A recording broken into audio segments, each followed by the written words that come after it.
deh. Mas, mereka bukan deh kalau aku ibadah dengan.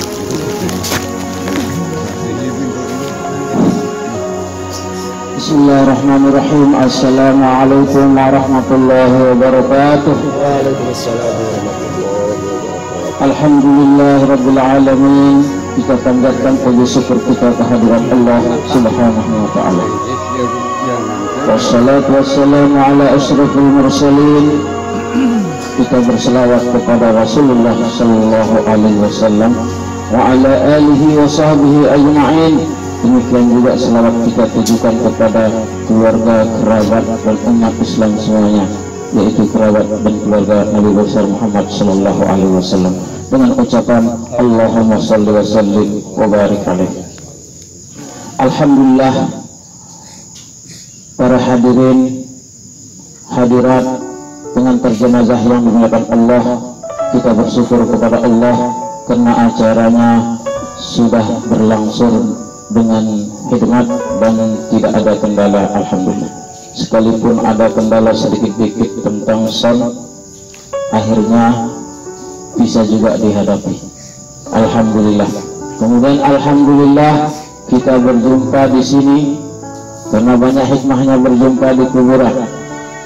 Maka kita ambil perkataan dari Imam Nawawi, dan begitu juga banyak imam yang mengungkapkan suatu ungkapan yang serupa, bahwa tiadalah obat orang yang sedang kelam, orang yang sedang galau siluit pikirannya macam itu kan masalahnya, darah obat sebagusan sang ziarah kubur.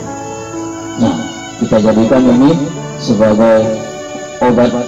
Arti apa? Dek tokol-tokol betul mikir kepikiran dan beberuan dengan dalam ini. Nah, itu sang maksud pemikir mana, maka dia akan menjadi obat. Maka sekali lagi ala kulli hal kita bersyukur kepada Allah, kita dijumpakan di sini. Hadirin hadirat yang dimuliakan Allah Subhanahu wa taala, terkait dengan sekarang masih dalam suasana fitrah Idul Fitri, maka kalaulah kita memakai logika kita, berpikir-pikir, melek kita mati mereka yang mau kita melaksanakan ibadah-ibadah di bulan Ramadan full, dan kalau itu dengan ikhlas sesuai dengan tuntunan Allah dan Rasulnya kita laksanakan selama 30 hari, maka selesai kita dari bulan Ramadan kita ke dalam keadaan fitrah. Dosa-dosa kita yang berhubungan dengan Allah Subhanahu wa ta'ala diampuni, maka kita ibarat anak yang masih kecil belum berbuat dosa. Nah, tapi ada kaitannya dengan dosa-dosa kita antara tetangga, anak jarinta, semeton jarinta, wah itu dia tersaling sapa, wah itu macam lah. Maka arah-arah lebaran kan dengan lebaran lalu ziarah kubur, lalu ziarah tetangga kiri kanan, silaturahmi pada saling ampun maaf deh. Nah, lamun terpikir-pikir jeluna jelo apa? Jelo kemis, bulan lebaran, Rubin ini ya dengan hendak dia mau ziarah Rubin, jelo ini nama. Ala kulli hal intina wah kita mau ampunan daripada bulan Ramadan, karena berkah bulan Ramadan itu dosa yang berkaitan dengan Allah langsung. Kemudian setelah silaturahmi wah lebaran nono teampunin dosa si berkaitan dengan manusia, berarti kita dalam keadaan fitrah. Mudah-mudahan amin amin ya rabbal alamin. Nah, saya pun nino lamun tahu diri ta boh bersih, ande tebau diisi tanggi tak diri tande, wah dosa kule Allah Ta'ala wah aman, wah tampunin dosa kepada manusia, wah kita silaturahmi, berarti kita dalam keadaan bersih. Lamun tahu diri kita dalam keadaan bersih, andin tembong kicanin kita diri tengah sang selaku temele mati langsung. Yang udah takut kita lamun lagi umur temalik datang dosa silai. Nah, maka salah satu hikmah kita meninggal di bulan ini, insya Allah dek naman ande narak pun sekejip-kejip dek naman gini alok dosa sampai datang.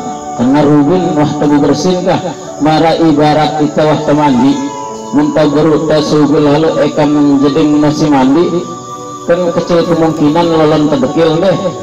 Nah itulah ibarat almarhum niki, beliau dipanggil oleh Allah Subhanahu Wa Taala berutna subul mandi, maka kecil kemungkinan arak kotor-kotornya.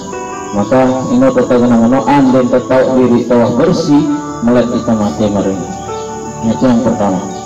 Yang kedua harus renungin lamun tagin naning kubur ini, harus yakin bahwa ada kehidupan di dalam kubur, tapi alamnya wah berbeda, dimensinya sudah berbeda, tidak bisa dicerna oleh akal kita, maka dia akan dilihat oleh atau dialami, diketahui oleh orang-orang pilihan dari Allah Subhanahu Wa Taala. Salah satu makhluk yang tahu tentang keadaan ahli kubur yaitu binatang. Dalam suatu hadis Rasulullah Sallallahu Alaihi Wasallam ketika menaiki unta, tiba-tiba dengan berlalu di kubur ngamuk unta ini, ngamuk dia meleleka, yang ngombe ternyata yang kita malaikat pembekanan bolak-balik arak dengan di dalam kubur mentelah Rasulullah Sallallahu Alaihi Wasallam. Sahabat pun mentelah. Akhirnya berjujuran yang kubur ini ternyata di sana ada dua kubur yang keduanya sedang disiksa oleh malaikat Allah Subhanahu Wa Taala. Akhirnya Rasulullah berdoa dan mengambil pelepah kurma dan ditancapkan di atas kubur itu. Sahabat pun bertanya, "Dek nasa dengan nangan jagurun tak milu dan elang dek pula berketuan, bengke anung toko milu anung toko memporan ikan dek temate milu." Salah, karena sahabat pun ketika ikut Rasulullah ini ada pertanyaan tentang. Nah di dalam hadis ini sahabat pun bertanya, "Ya Rasulullah, ada apa dengan kubur ini? Kenapa kau menancapkan pelepah kurma?" Rasulullah menjawab, "Innahuma la yu'adzaban." Kedua ini kenjekat tersiksa. Wama sababuha, atau dalam lain wama yu'adzabah. Kenapa mereka ini disiksa? Karena ahaduhuma, salah satu di antara keduanya ini, li'annahu lam yastatir fi wali. Salah satu disiksa adalah sebabnya perkara sangat kecil, yaitu dia tidak suka menutup diri ketika kencing. Dia nagirang rungkuk diri lear-lear kita atau kelesang batu seluruh paling esak kena sebuah tungkem enggak boleh. Kemudian yang kedua, innahu yang wa ammal akhar innahu yamshi bin namimah.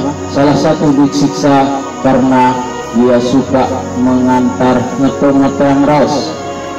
Dengan ini gerang raus wah itu efeknya bagus bang rosan ngaji rosan lalu lama ketagihan lalu anak-anak milu bang dakur terusin gitu. Nah itu namanya orang yang suka mengoper-ngoper ros dengan bercerita ngono, betul nak kena yang aneh kau ngono kan baru sampai yang malik ujung-ujungnya dengan bin sakit hati. Nah ini dua ini yang mendapatkan siksa kubur. Kita bahas yang pertama, orang yang masuk kubur kemudian disiksa karena tidak menutup diri dari kencing. Ulama dalam pendapat ini menjelaskan dalam hadis ini menjadi dua kelompok. Pertama, menutup diri ketika kencing maksudnya seperti kalimatnya, menutup diri, tertutup tau akah di alalean, di girang mana sebilangan, malu dengan belalu itu, esak kena atung kemah. Apalagi dengan Mina dia tengongkem lagu esak muka atung kemana selain mau alurannya gratis imaman daerah rungkup muka esak kena rungkup biasa kira-kira arak ngano teh saya siarak ngano ndak ada bengak bingung lah mana datang lain malaikat gimana deh. Artinya muntagin ngano ngane ginmeleng ngene penyebu ndak nagita sang benar. Itu intinya. Makna yang kedua, yastatiru minal baul, artinya menutup diri dari kencing artinya apik ya menek. Ndak itu mencet terus metik tiba kereng kelam dia tiba awak ke percikan ini. Nah itu mananya. Nah apa ini Imam Nawawi? Walaupun dua ulama berbeda pendapat tentang ini, tapi bisa disatukan. Artinya kalau kita mau buang air kecil, pertama harus tempat tertutup. Yang kedua harus menjaga diri dari percikan. Ini untuk nagar itu sang nabung ke jongkok. Arak jongkok artinya no apa renang? Geng ano? Aneh lah, apa bahasa itu nenek? Geng, tokol tumet naik setui, terserah. Mau pakai kiri mau kanan terserah. Mau kiri oke, kata tokol atau tumet kanan terserah mbak. Yang penting begitu. Salah satu hikmahnya adalah terhindar dengan apa renah kencing batu, apa kentrean. Nah, terhindar juga dari bawasir. Aparan bawasir pada ini girang sugel dengan mudia. Blok. Itu dah. Itu hikmahnya kencing dan berak seperti itu. Apa ini? Nabi Ta'ala hadis ini. Innahuma la yu'adzabana fi kabir. Di dua kubur yang sedang disiksa ini bukan disiksa karena sesuatu perkara yang besar, yang sulit kita hindari, yang besar teramat masalahnya, tidak sepele kan. Temennya le bawa punti ndak dengan ente sepele nih, atau metik-metik kejek atau tembutang masih sepele. Tapi justru masalah yang sepele itu innahu kabirun indallah, tapi dia dianggap kecil di mana mata manusia, tapi hakikatnya dua perkara itu adalah perkara yang besar di hadapan Allah Subhanahu wa taala. Artinya dosa besar orang yang kencing di napik, dosa besar dengan si giram menek lelenteng langan. Nah itu. Nah lamun tali bangkat, artinya pokoknya kita yakin harus ndak ngarak dengan kita. Ini salah satu perkara-perkara di mana Rasulullah sendiri bersabda, innahuma la yu'adzabana fi kabir, tidak disiksa dia karena sesuatu yang sangat besar. Karena memang kita menganggap angkun tesi nyebut nenek ini perkara kecil. Ada sebenarnya kita itu mereka bebeak kita, aduh bebeak masih terusangannya. Apalagi dengan Nina minta liwat lorong datang di nurah separuh. Sak muka rungkupah. Iya ngombe itu berarti dia ilak kena atau kita. Cuma ilak muka atau kita. Bawah kita dengan kita dengan Nina mempeliwat penjaga toko kena orang rungkupah. Paling sak muka. Dengan mama dia rungkup muka. Entah ini orang. Nah ini artinya lu itu nganggap perkara yang remeh, perkara kecil sekepacu ngaji sembahyang. Ini sebagai dalil bahwa perkara itu sangat besar. Nah jadi cara kita agar kita bisa terhindar dari azab kubur, pertama lamun panai menek tak apik. Tapi hendak tajakan kita sang dengan hendak tajakan nabuik mercik ini tuh apik dengan doa lain. Sekedar panu dong ngombe apa kenuang tebong nadahang terjeding makanya kan dia berpikir ngenolo karena memang layak air sumur dan kan lelah dengan nimba maka jam mesin. Jadi insyaallah dia lagu tidak anggap ringan karena ini bisa menyebabkan kita disiksa di alam kubur. Kemudian yang kedua ngotong-ngotong raos. Nah ini ringan, aduh itu rasa bagus lagu mau udah kita bareng dengan pilih mulai kesarak kesapa yang kita kanggo rosin dengan tentu ini aja ini terus rosin namun nyata aku kita padahal terusin kenyataannya tentu ini itu yang dilarang lamun nanti tentu terusin lain narana malik naharana belaannya malik ini suah tentu orang termasuk dosa besar apalagi dekna tentu. Nah jadi kita menjaga fitrah ini bahwa baru kita keluar dari bulan Ramadan, baru kita melaksanakan lebaran saling memaafkan, terjaga. Mudah-mudahan para cerita orang kata ini beratang beruk tajara mandi tapi enggak kata baca kalau betul. Nah, terus cara ketiga agar kita bisa terhindar dari azab kubur ya tentunya sebagaimana Rasulullah ditanya, ya Rasulullah kenapa kau selalu mengucapkan doa itu sebelum salam? Apa ini? Nah bentah, sesungguhnya hati manusia itu baina asabir rahman, hati kita ini berada di jemari-jemari Allah Subhanahu wa taala. Kita takut tiba-tiba hati kita, andainya Allah menciptakan kita sebagai hati yang beriman kuat, tapi Allah tidak mustahil baginya untuk membalikkan hati kita seketika. Nangka tepat tu sembayang lelon tekicani naten berbalik, aduh lelah tu sembayang susah aku. Tekicani naten pengeno, tekicani naten lelon demen, misalnya di tegirang bebotah, aduh masih bajang itu, belum ketua atau tobat. Nah ini terjaga karena hati kita ada di tangan Allah Subhanahu wa taala. Dia mustahil lepentah meleng kita itu langsung balik lah nangka pacu berubah jadi cengi langsung. Tidak mustahil. Kalau duit dengan mana? Rubin kita pacu lagi sembahyang. Ya lalu yang gubuk merantau semendak uli-uli berubah kotak.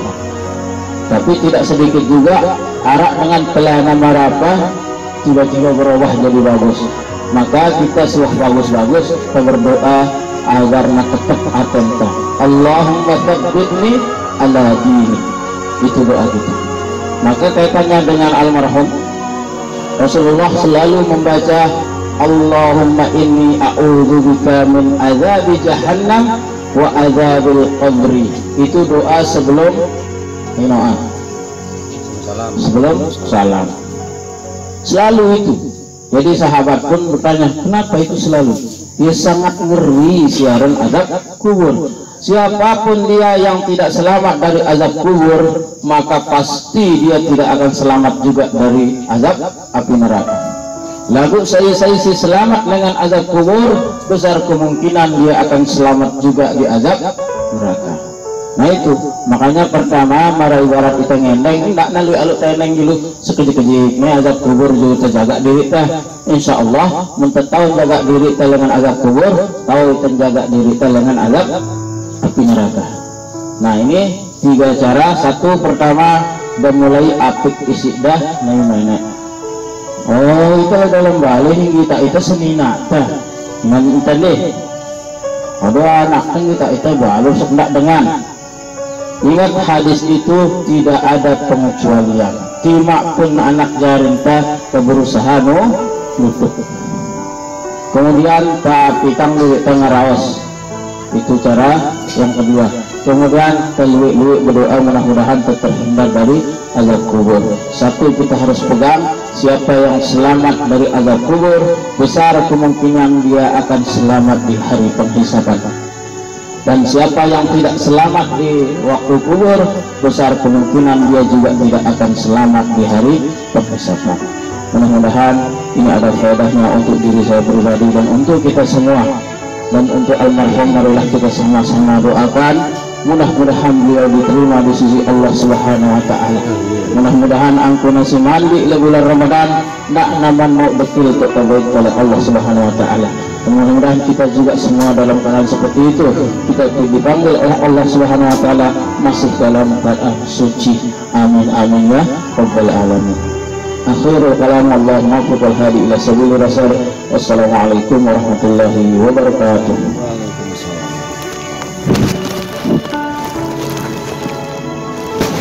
Terima kasih kami sampaikan kepada Al-Ustaz Haji Ahmad Mansur Sajali. Dengan berakhirnya kalimat takziah tadi, maka